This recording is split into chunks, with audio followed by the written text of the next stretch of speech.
So now you have your knife and now you know how to hold it.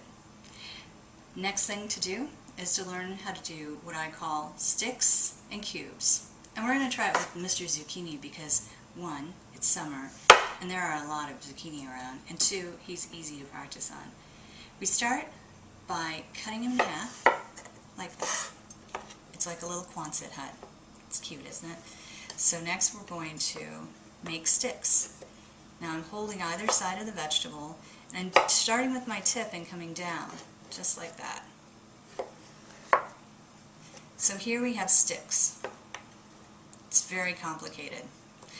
Next we're going to do is make cubes. I'm going to use this part of my hand, just like this. If you think about it as if you're, say, a gorilla or an ape and you're holding it down and it kind of rests to the ground, you notice they don't put their thumbs all the way down, it's just the top of their fingers.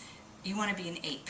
So you put your fingers here, you let it glide, tip down, and chop.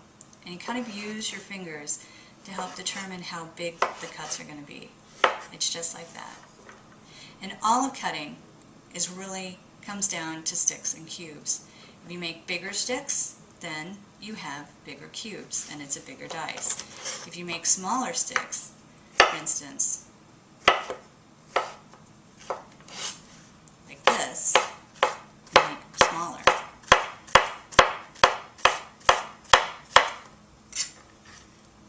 It's still the same theory, big and small. Once you get used to doing sticks, you just do cubes, and then you can control the size that you want. The reason why you want to try to learn how to cut vegetables so that they're all a similar size is because they all cook more evenly that way. So another really terrific tip to learn how to make, or how to do in the kitchen, is learn the proper way to cut an onion. And so we're going to cut this onion in half. Start by doing it this way. So what you're looking at here is that here's the root. It is still intact. I've tried to cut through the root. In this case I didn't quite cut exactly through the middle. And then here is the top, the part that you pull out of the ground. You know that you cut it correctly if when you look at it you can see the cœur or the hearts. If you see rings, you've cut it the wrong way. When you cut it this way too, it makes it a little bit easier to peel it. I usually try to cut mine in half first and then I peel them. It's a little bit faster. Nothing is more aggravating to me than trying to get the skins off onions. So, with the idea that this is the root end and this is the other end, I'm going to take my knife and I'm going to start by making one nice cut right down the center, just like that.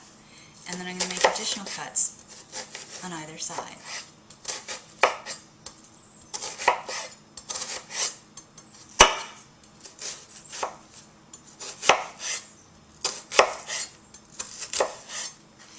If you want to have them be big diced, then you don't have to do anything else. You can just simply cut straight through, just like that.